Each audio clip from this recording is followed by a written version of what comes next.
Good morning, good afternoon, and good evening, depending on what time you're watching this. Hi, I'm Ajie. I'm a third year AB Psychology student from a university in Mandaluyong, and today we are going to talk about aggression. This is currently our discussion in social psychology, and might as well i-discuss na rin natin ngayon, okay? So, before tayo mag-jump dun sa mga topics natin, gusto ko munang madaanan natin yung objectives natin. Now, hopefully, by the end of this discussion, na-achieve na natin itong mga objectives natin. First is understand the nature of aggression and its distinctions with violence, comprehend the complex nature of aggression, build understanding of the general aggression model, and learn how dispositional factors and situational factors affect aggression. Okay, so let's jump right into it. Aggression. Aggression may mga characteristics yan, but aggression is any behavior intended to harm another individual who does not wish to be harmed. Meron siya mga characteristics such as para ma-distinguish natin siya from aggression or any other behaviors is first, aggressive cognition and aggressive affect is not aggression. Your hostile attitudes, beliefs, thoughts, yung feelings mo ng galit, rage, yung gusto mong bumawi, those are just precursors to aggressive behavior, but it is not considered aggression. Next is intent outweighs the outcomes of aggressive behavior. A person harming you for your benefit is not aggression. For example, tumawid kayo and merong speeding truck and tinula ka niya, pero you got saved. Okay? So, tinula ka niya, may harm dun. Nasaktan ka, natula ka, natumba ka. But, if it is for your benefit, hindi siya ma-consider na aggression. Next is damaging inanimate objects is not aggression if not carried out with intent to harm. For example, in-slash mo yung tires ng bike tires ng kaaway mo. So, pag nagbike siya, tapos hindi niya napansin yun, pwede ma-out of control, matumba siya. That is aggression kasi sinaktan mo siya for that reason. Pero, kung sinusuntok-suntok mo lang yung unan mo kasi nagagalit ka as a way of cathartic behavior, hindi siya aggression. Kasi you do not have intent to harm another person. Naglalabas ka lang ng galit mo. Next is the recipient must be motivated to avoid the harm. Example, pinakamadaling example natin dito is mixed martial arts. Yung buong sport na yon ay centered around showing aggression na nagkakasakitan sila and both fighters are motivated to avoid the harm. Pero ang masochism, suicide, and assisted suicide, hindi siya consider na aggression for a fact na hindi nila iniiwasan yung aggression but rather yung harm, but mas gusto nila yung na maramdaman yun or may intent sila na hindi iwasan yun. Okay? So, jump na agad tayo sa violence. Violence that has extreme physical harm such as injury or death as its goal. All violent acts are aggressive, but acts that are intended to cause extreme physical damage are violent. Mas maganda na i-conceptualize natin siya as a spectrum. On the lower end, yun yung minor acts of aggression. On the higher end, nandun yung violence. It shows na aggression on the higher end becomes violence. But violence does not go to the lower end or hindi siya bumababa ng level. So, ayun, mas madali siya maintindihan as a spectrum, as a continuum with na merong lower and higher end. Okay? Okay, types of aggression. Sa types of aggression, pag-uusapan natin dito yung iba't ibang types niya. And for this discussion, nagsama ako ng mga specific na mga types ng aggression na hindi masyado na pag-uusapan. Okay? First is emotional and instrumental. Ito yung pinaka-common na dalawa. Emotional or impulsive aggression occurs only with a small amount of forethought. Biglaan. Ito yung parang reflex.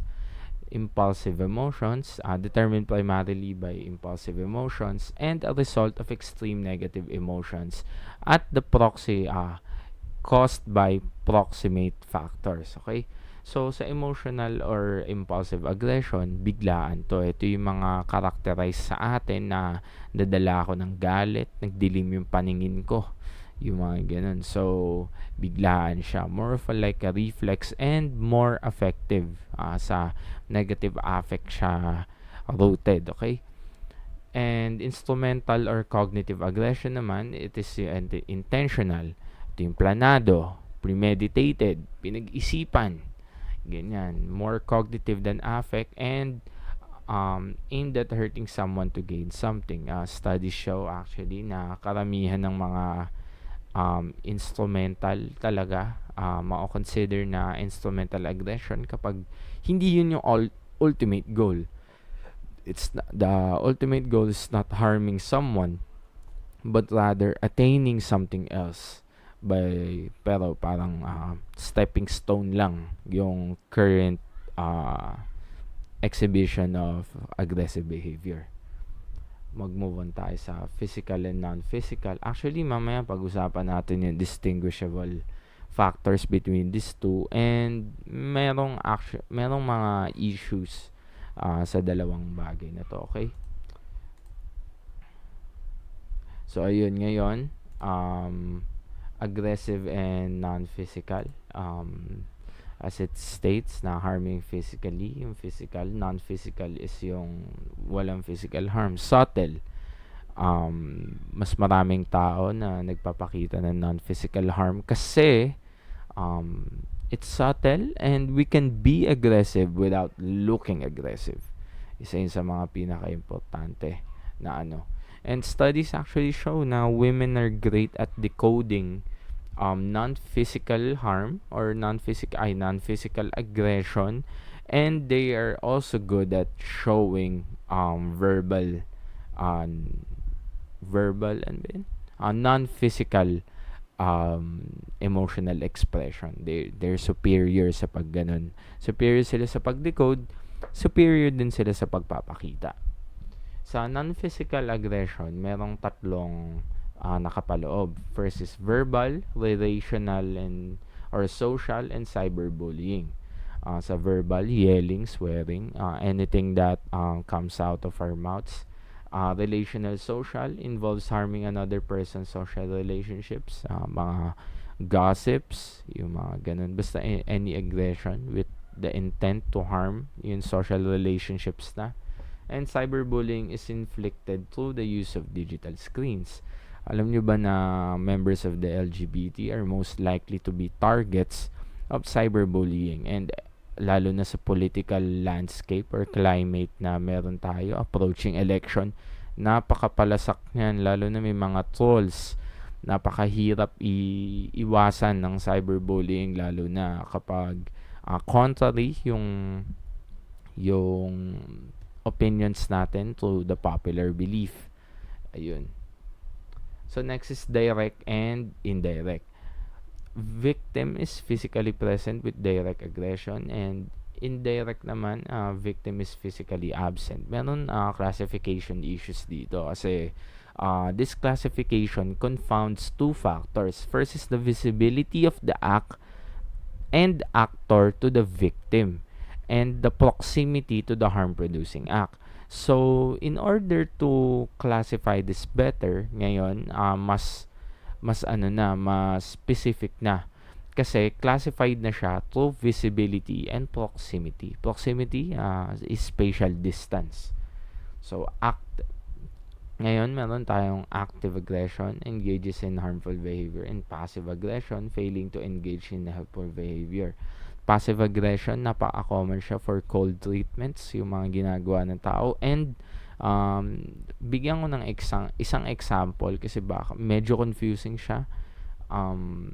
Pag nakita mo yung isang tao na yung shoelaces niya hindi nakaayos pero alam mo matatapakan niya yun at madadapa siya, hindi mo siya tutulungan.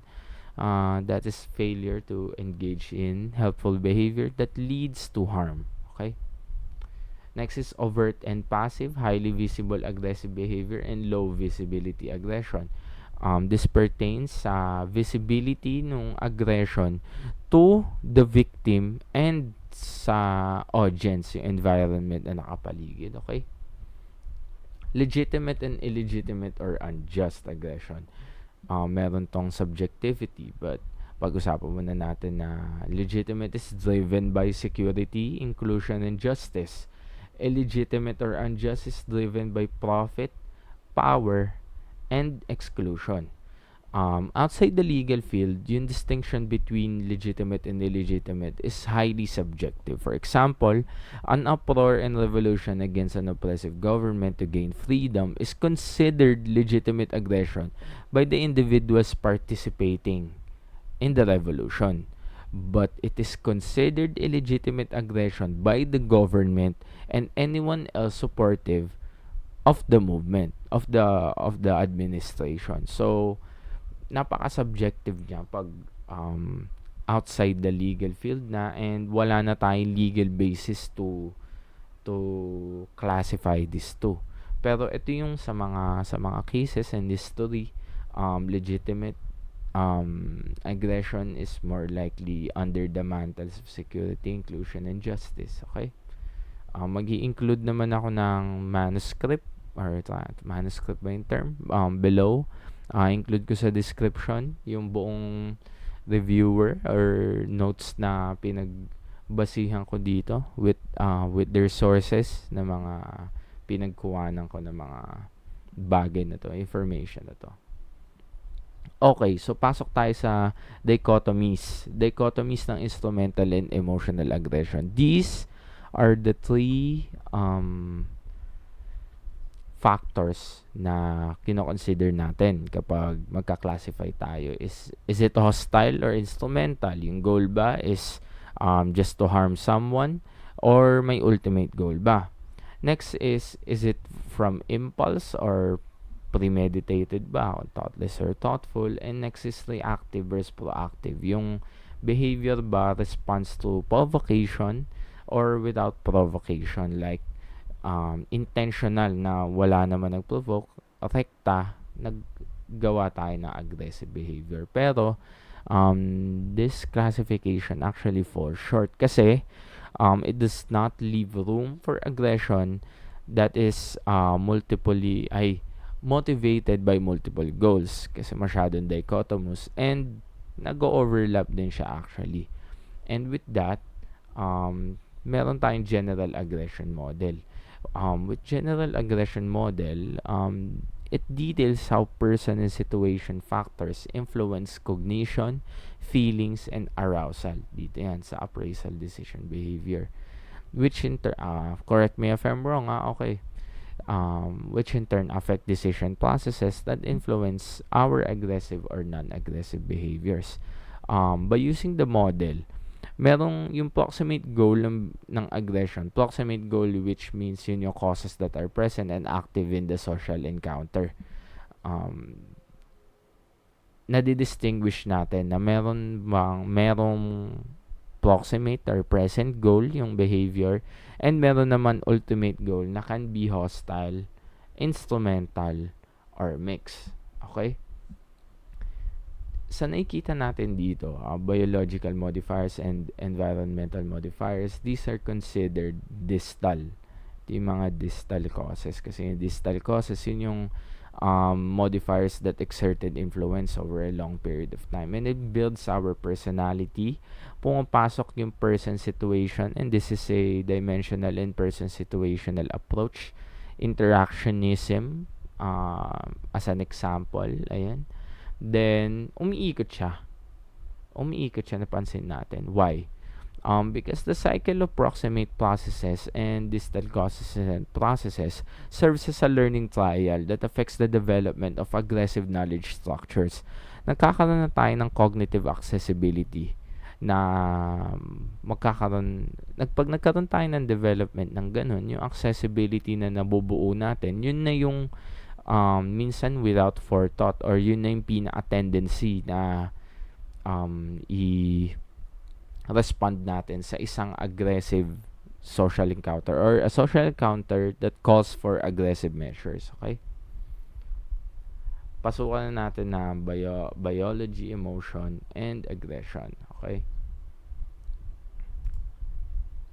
Simulan natin sa evolutionary adaptive aggression, kasi meron tayong fundamental human nature that shows our innate aggressive tendencies, and we have a goal of maintaining and enhancing the self. And with that, it requires us to prevent others from harming us, and yung aggression, pinapakita natin in order to obtain resources.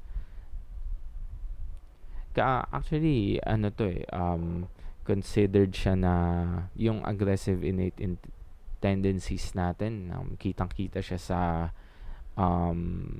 concepts ng self and other concerns. And since sometimes we need to use aggression in order to be seen as someone with status and be accepted by a group. And sa self-concern naman, pinoprotect natin yung offsprings natin, our social in-group, and ourselves. Kasi gusto natin ma-retain yun, okay? Move on tayo sa biology and aggression. Ito yung mga main na nakaka-apekto sa aggression natin on a biological perspective. First is, it is controlled in the amygdala and prefrontal cortex. Meron kasi neural connection tong dalawa na to. But amygdala, it is the brain region responsible for regulating our perception and reactions to aggression and fear. Hindi lang niya kinokontrol yung aggression, pero bumubuo din siya ng picture, like a schema na nanggagaling sa mga sitwasyon na nakikita natin na we should fear about. And it helps us to learn and remember the details of the situation, so we can avoid or be or have precautionary measures pag alam natin na may encounter uli natin yung mga ganong klaseng sitwasyon. And next is prefrontal cortex. Actually, ito yung isa sa mga control center talaga sa brain natin, kasi high activation of the prefrontal cortex allows us to be more able to control our aggressive impulses. Okay, so these two actually help each other in controlling aggression. Okay, so meron din findings sa gene factors na monoamine oxidase gene, nagpo-produce siya ng enzymes. And itong genetic factor na to, pinapakita na lower levels of that gene were more, yung mga individuals na lower levels nun, at risk to show a variety of aggressive behaviors as adults. Pero studies have found, or may na-yield sila ng results, na yung genetic factor, importante lang siya for children who had also been severely mistreated. So, it is not that effective, or siguro nagmamanifest for individuals na maganda at maganda yung upbringing nila, positive, walang aggression yung upbringing nila. Okay, so sa hormones naman, merong dalawa, testosterone and serotonin. Testosterone is correlated with increased aggression in both animals and humans. Paano? Kasi ini-influence na yung development of various areas of the brain that controls aggressive behaviors. Okay? Pero akala lagi, contrary to popular belief, na yung effect ng testosterone malakas to aggression. Actually, mas mataas ang effect ng aggression to testosterone. Kasi pag nag-engage tayo ng aggression, nagkakaroon ng temporary increases in testosterone. For example, balik natin yung mga MMA fighters, boxers, anyone with contact sports such as kasama na din yung American football, matataas ang levels na testosterone nila. And yung testosterone, tumataas yan sa constant workout ng mga lalaki at mga babae. So, ayun, pinapakita siya dun. And serotonin naman, ini-inhibit niya yung aggression, since lower levels of serotonin has been found to predict future aggression. So, kailangan mataas ang serotonin natin. Okay? Pasukan natin ng alcohol. Kasi alcohol, kitang-kita naman natin na yung mga lasing, more likely aggressive. And sinasabi nga nila na liquid courage ang alcohol kasi nakapagpataas ng lakas ng loob. But that is not actually the case. It just disrupts the executive functions. And yung executive functions na yun yung cognitive abilities that allows us to control the aggression. And with alcohol consumption, inhibited yung pag-control na yun. Kapag na-inhibit yung pag-control na yun, nagiging less aware tayo sa social situation na nararamdaman natin. And with being less aware, nagiging less likely din tayo na mapansin yung mga social constraints na nag-guide sa atin and nagpe-prevent sa atin on engaging on aggressive behaviors. Kasama na din dito, syempre kapag nagiging self-focused and less aware tayo, lumiliit or nagnanarrow ang attention natin, and it prevents us from being aware of negative outcomes of our aggression. Hindi na natin na-realize na yung aggressiveness natin ang puproduce ng retaliation. Aggression is not even though na motivated to avoid the harm ang mga victims ng aggression natin, hindi guarantee yun na hindi sila magre-retaliate.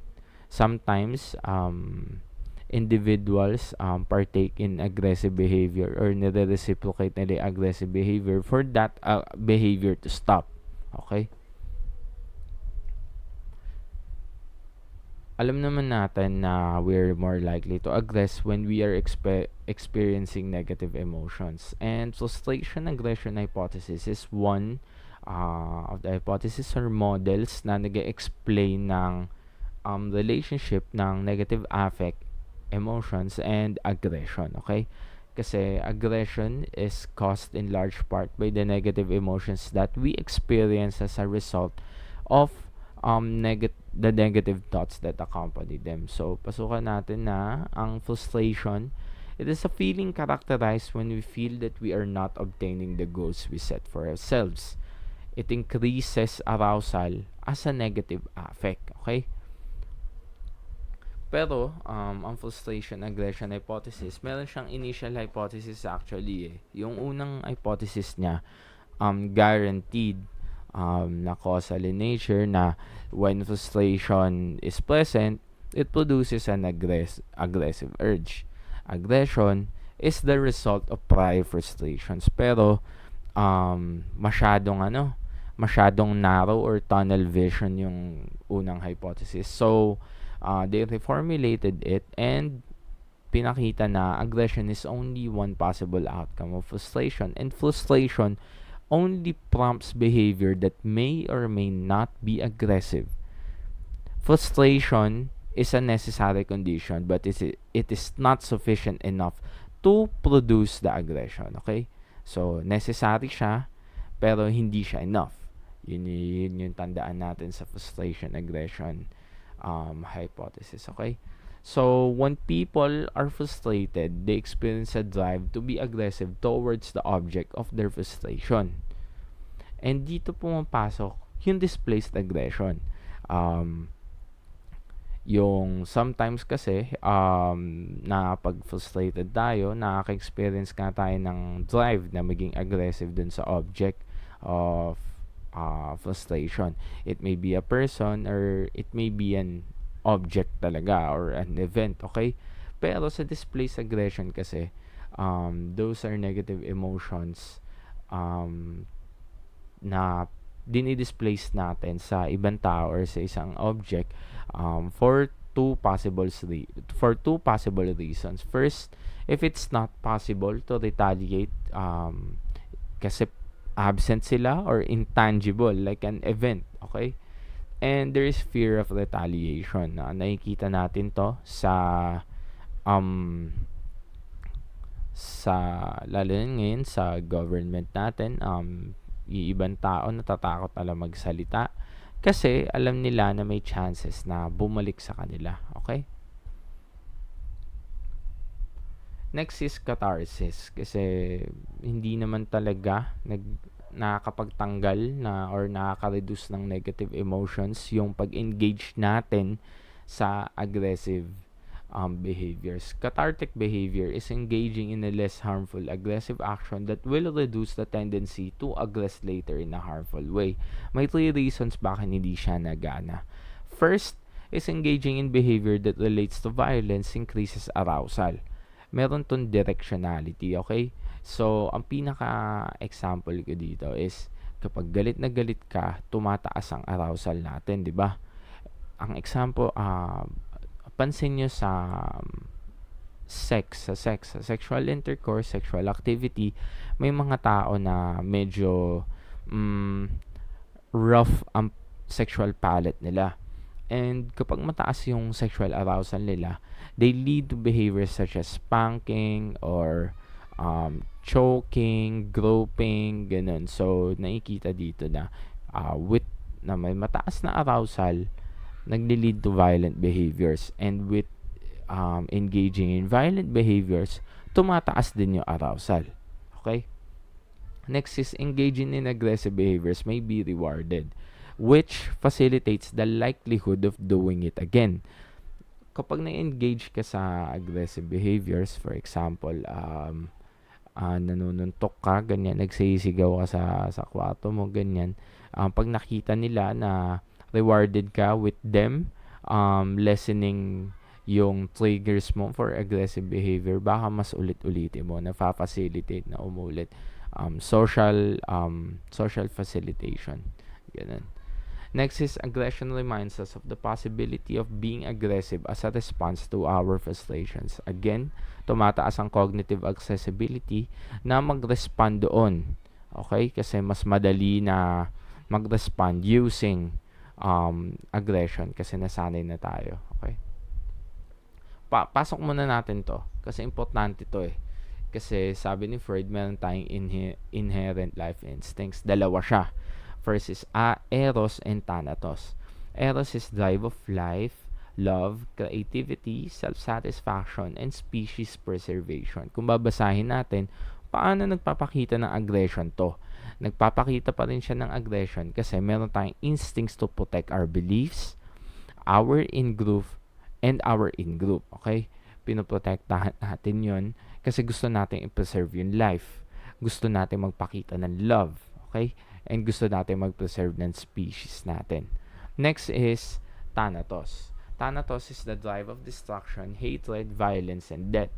Yung aggression naman sa life instinct na to, because we do not want to exist, ayaw na natin mag-promote ng life. Gusto na natin ng self-destruction or gusto natin ng destruction sa ibang bagay, okay? So, sa ganun bagay, lumalabas yung aggressive tendencies natin, instinctive tendencies, according to Freud. Next is social learning and aggression. Okay, naman akong tubig.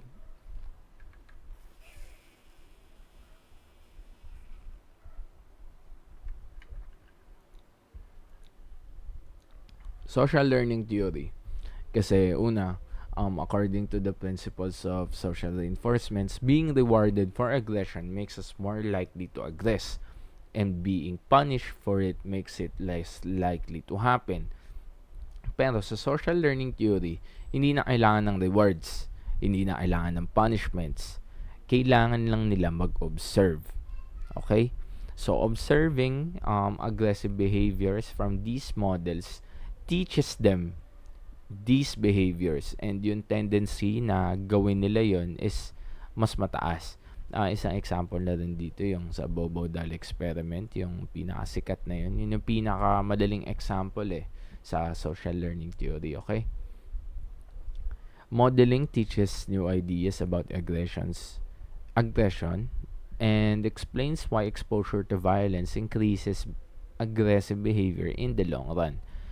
Nai-ingrain sa mga bata na hitting is okay and solving problems using aggression is okay as long as you achieve your goal, okay? And children learn how to be parents, 'di ba? Natututo tayo ganun by observing their parents. Pero pag ang ino-observe nila is family violence, naka-experience sila ng family violence, there is high likelihood na maging synonymous yun kapag sila na yung parent. Maulit lang lahat kasi yun yung na-experience nila na kind of parenthood sa mga bata. And aggressive punishment do not reduce aggression kasi ang punishment pwede siya ma-model. Pwede niyang i-increase yung aggressive behaviors na gusto natin tigilan.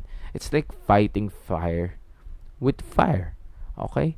And yung mga bata na um, pinapunish natin or even other people like yung mga convicts, external lang ang change ng behavior pero hindi nagkakaroon ng internal change. Hindi na i-internalize yung punishment nila. So, it's better to engage in other acts of reprimanding and behavior modification rather than resorting to violence and aggressive acts by the form of punishment. Okay? Media, weapons, and aggression. Okay, intindihin muna natin yung cognitive priming kasi ito yung driving factor. Ito yung concept na nakikita natin sa exposure natin sa media, with violent media. Kasi with cognitive priming, ito yung pag-increase ng cognitive accessibility of violence when we are primed with violent media. Yung violent media, gumagawa siya ng script, gumagawa siya ng cue na yun na yung magiging behavioral responses natin. Matututunan natin na sa decision making natin na yun na yung pinakamadaling resulta. Yun na yung pinakamadaling response natin to achieve our desired result. And it increases the accessibility of aggressive related cognitions. Yung sa video games and mga violent media like sa TV, lalo na mas madali nang makahawak ng gadgets sa mga children ngayon, mas madali sila makarating sa YouTube rabbit hole or sa Facebook mismo, and it stimulates related thoughts na nagli-lead sa associations na nag-i-increase sa likelihood of aggressing. Usong-uso na nga yung sa Facebook and sa YouTube is yung World Star Hip Hop. Lagi may fights dun. Mas madali, lagi nare-recommend yun, napapansin ko. And yung mga cartoons like Tom and Jerry, mga ganyan, nagpapakita din siya ng violence and nakakatawa. It's presented in a comical way and baka maisip ng ma-prime sa mga bata na comical yan. Nakakatawa yun pag nagpakita ka ng aggressive behavior. Kaya nga, may mga bata pa lang na mamalo, ganyan pag naiinis. This is due to cognitive priming, okay? Guns and aggression. Possession of guns is dangerous because possession of guns provides cues about violence which makes violence more highly cognitively accessible, and the accessibility increases the likelihood of responding with violence. Kitang-kita natin yung cognitive priming, and possession of guns makes people more likely to be killed by a gun and kill themselves with it dahil nga sa aggressive cues. Okay? With our exposure to violent media, inevitable and desensitization. It is the tendency to become used to and thus less influenced by a stimulus. Nagiging normative na violence, because the exposure to violence produces fewer and fewer negative emotional responses that eventually leads us to the acceptance of it as part of our daily lives. Studies have shown na mga bata na nakatira sa mga gang-related communities ay mas nakikita na nila yung appropriateness of using violence as a means na ma-achieve nila yung goals, or as a means na maprotektahan nila yung in-groups nila, yung social in-groups nila. Okay? Desensitization of violence leads to perpetration and a normalized view of violence. Personality, culture, and aggression. Okay, pumapasok na tayo sa individualities and its associations with aggression. People with inflated or unstable self-esteem is prone to anger and aggression kasi these are people highly motivated to protect their self-concepts and react with aggression when it is threatened. And people who felt rejected by the people that they care about, yung nag-experience ng negative affect, and those who tend to perceive others as threatening is more likely to be aggressive. Yung statement na perceive others as threatening, nakikita ko to ngayon sa mga common rappers, like kung kilala niyo si Lil Baby, si Lil Durk, yan, mga galing ng mga lugar na crime related, ganun. Masyado na silang moving with caution. Masyado na sila nag-iingat, kaya nakikita ko sa mga photos nila na even though little children or mga mukhang innocent individuals, meron silang meron silang mga nakatago mga barel, nakita-kita sa mga pictures kasi nga natatakot na sila, ganun. So mas may tendency sila na maging aggressive. The self-concern and the other concern. So meron study na put into pedestal na lagi ko nakikita as an example ng perception sa mga tao is in relation to aggression, is that people perceive as having self-concerned motives and agentic goals, which are goal achievement and task functioning goals, were rated more aggressive and less altruistic. Kasi ito yung mga tao na more assertive, more driven to achieve dominance and independence. And yung mga tao naman na may other concerned motives and communal goals na may emphasis on maintenance of relationships and social functioning were rated more altruistic. Okay? It's kasi mas nagmo-move sila towards sa movement, nagmo-move sila more on pro-social behaviors, while dun naman sa mga may self-concerned motives is proactive aggression in order to achieve their goals and their status. And dito pumapasok yung tendency ng mga lalaki na maging aggressive kasi rooted yon sa necessity ng paggamit ng aggression to fulfill their duties and to gain status. And yung pag-gain ng status, on average, men are more concerned with it than women kung ikukumpara, okay? Kasi men learn to aggress because yung duties nga nila nire-require na maging aggressive during human evolution kasi may survivability and kailangan nilang i-protect yourselves nila.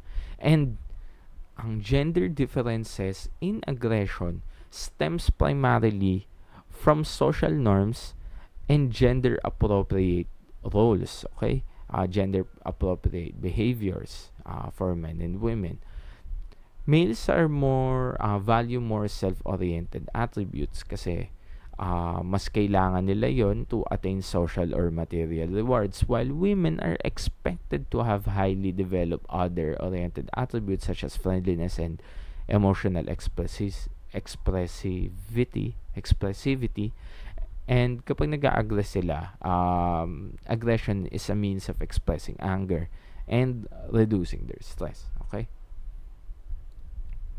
Women uses more non-physical aggression while men prefer more physical and violent aggression. Studies have actually found na women uses more non-physical aggression and less assaultive forms of aggression kapag physical aggression na yung ginagawa nila. And yung less assaultive na yun, mas magaling sila pakita nun at mas likely na yun ang gamitin nila. Okay? Hindi sila nagre-resort masyado sa violent aggression unless they are faced with an extremely dangerous situation that calls for aggression. Okay? Boys are more likely to be reinforced to be aggressive. Bigyan ko kayo ng example na children na nagpapakita ng, for example, ng isang bata, umuwi galing school. Ang lalaki na gusgusin na tinanong na, kasi binuli nila ako kaya ako nakipag-away, ganyan. Mas likely na sabihin ng ibang tao na okay lang yan, you stand up for yourself, okay? Use aggression, stand up for yourself. I was brought up that way din naman kaya I can speak from experience lang as of now.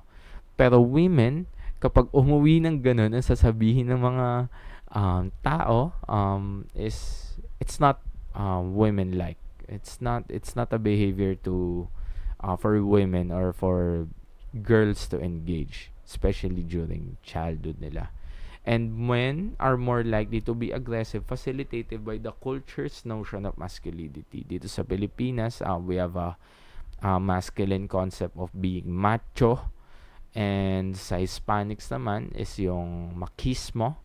And ayun, parehas characterized by aggression, by being, by standing up for themselves and using aggression as a means to achieve their goals, protect themselves, protect their beliefs and values, and protect their social groups. Okay. Thank you so much for watching. Yung additional resources ko, include ko sa description. Isasama ko na din dyan yung module ko for yung study about general aggressive model, since maganda na mapag-usapan yun kasi hindi siya isa siyang person situation approach, okay? And last note lang, sa aggression kasi, kailangan na para maintindihan natin to, interactionism approach or person situation approach nga. And none of the factors na nabanggit natin dito, such as biology, social learning, the social situation, and our culture, absolutely predicts the behavior of our aggression, but actually they work together. Interactionism at its finest. And yung biological factors nagpe-predispose sa atin yan ng aggression, pero ang social factors yun yung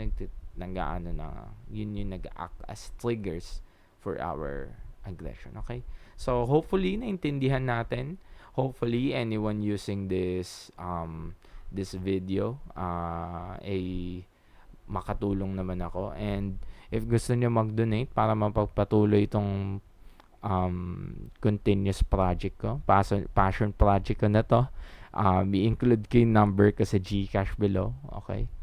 And ayun, sana basahin nyo din yung module na General Aggressive Model kasi kasama din yung mga kaya nabuo yun, kasama din yung mga domain-specific theories such as learning theory, social interaction theory, ayun. Ganun. So, thank you so much for watching and hopefully masundan natin at samahan nyo ako na i-increase ang confidence, competence sa pag-aaral ng psikolohiya dito sa Pilipinas. Maraming salamat.